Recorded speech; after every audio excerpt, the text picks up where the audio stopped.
Aujourd'hui, on va parler d'un sujet qui fait beaucoup de bruit au Burkina Faso en ce moment, la rupture entre Ibrahim Traoré, le président de la transition, et Mahamadou Bonkoungou, un des hommes les plus riches du pays. Mais pourquoi cette séparation est-elle si importante? Eh bien, jusqu'à récemment, Bonkoungou était l'un des principaux soutiens financiers de Traoré. Mais aujourd'hui, ils sont en froid, et les conséquences de cette rupture pourraient bien redéfinir les rapports de pouvoir au Burkina Faso. En gros, Traoré et ses proches soupçonnent Bonkoungou d'avoir surfacturé un énorme contrat de drone militaire, une affaire qui pourrait coûter des millions de dollars à l'État burkinabé. Il faut bien comprendre que dans un pays en crise économique et en conflit comme le Burkina Faso, chaque dollar compte, et une affaire de cette ampleur attire forcément l'attention. Comment en est-on arrivé là? Et que cache réellement ce conflit? C'est ce qu'on va voir ensemble dans les prochaines minutes. Installez-vous bien, c'est un dossier complexe, mais essentiel pour comprendre l'avenir politique et économique du pays. Pour comprendre cette situation, il faut revenir en mars 2023. À l'époque, Mahamadou Bonkoungou est déjà un milliardaire influent au Burkina Faso, avec des activités dans le BTP, la finance et l'aviation. Son groupe, Ebomaf, est un véritable géant, impliqué dans de grands projets de construction à travers l'Afrique de l'Ouest. Suite au coup d'État du 30 septembre 2022 qui a porté Ibrahim Traoré au pouvoir, Bonkoungou voit là une opportunité de renforcer son influence. En effet, il devient l'un des principaux soutiens financiers du gouvernement de transition en facilitant l'achat d'un lot important de drones militaires en provenance de Turquie. Ces drones, des modèles TB2 et Akinci, sont livrés à l'armée burkinabé grâce à un financement émis par IB Bank, la banque que Bonkoungou possède. Une transaction massive, garantie à hauteur de 410 millions de dollars par l'État burkinabé. À cette époque, Bonkoungou est perçu comme un pilier de la stabilité militaire du pays. Ses relations avec des acteurs majeurs en Turquie lui permettent de sécuriser des contrats que peu d'hommes d'affaires locaux pourraient obtenir. Bref, Bonkoungou apparaît alors comme un allié incontournable du pouvoir. Mais la situation va vite se dégrader, et le vent va tourner pour lui. Quelques mois plus tard, les choses tournent mal. Le gouvernement commence à suspecter Bonkoungou de surfacturation sur ses drones, en particulier sur les modèles TB2, vendus à 4,5 millions d'euros par pièce, un prix jugé largement au-dessus de leur valeur réelle. Certains conseillers d'Ibrahim Traoré estiment que l'homme d'affaires aurait gonflé les prix pour empocher une partie de la différence. Ces soupçons, non seulement sur le plan financier, mais aussi politique, créent un climat de méfiance entre les deux hommes. Face à ces accusations, Bonkoungou se défend.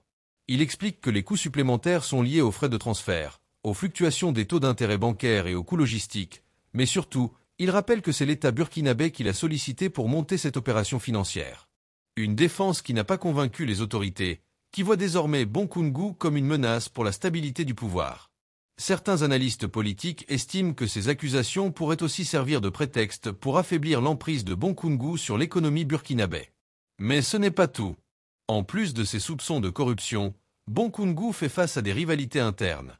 Plusieurs hommes d'affaires influents, comme Inoussa Kanazoé, Mahamadi Savadogo et Idrissa Nassa, ont profité de cette affaire pour pousser Ibrahim Traoré à écarter Bonkoungou.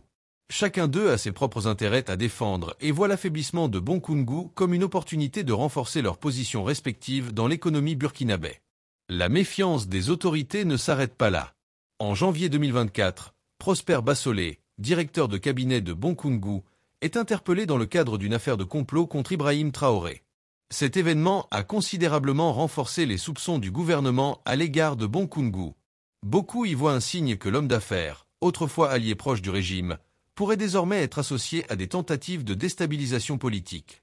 Cette arrestation a créé une onde de choc, mettant encore plus en lumière l'isolement croissant de Bonkoungou. Mais ce n'est pas tout.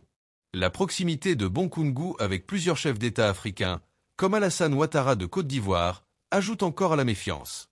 Ouattara et d'autres dirigeants, connus pour leur opposition ouverte au régime de Traoré, sont perçus comme des soutiens potentiels pour Bonkoungou. Ce réseau d'influence politique extérieure est vu comme une menace potentielle pour la stabilité de la transition au Burkina Faso. Par ailleurs, bien que la rumeur ne soit pas étayée à ce jour, le gouvernement burkinabé est convaincu que Bonkoungou entretient à Lomé des contacts avec l'ancien président Paul-Henri Damiba.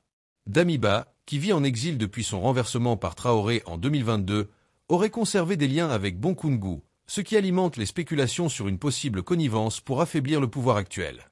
Dans ce climat de paranoïa généralisée, Bonkoungou est également suspecté d'avoir gardé des liens avec plusieurs figures influentes de l'ère rock marque Christian Caboret, notamment Alpha Bari, ancien ministre des Affaires étrangères. Proche de Bonkungu depuis une décennie, Alpha Bari est aujourd'hui accusé par les autorités de travailler secrètement pour le compte de son vieil ami. Propriétaire du groupe médiatique Omega, l'un des plus grands du Burkina Faso, Alpha Bari et ses entreprises sont désormais dans la ligne de mire des autorités, qui voient dans cette association une menace contre le régime. Alors, où en sommes-nous aujourd'hui? Eh bien, Mahamadou Bonkungu n'a pas remis les pieds au Burkina Faso depuis près de 8 mois, préférant rester à Lomé, au Togo, par crainte pour sa sécurité. Pendant ce temps, son empire commercial, autrefois prospère, commence à montrer des signes de faiblesse face à la pression croissante exercée par les autorités actuelles.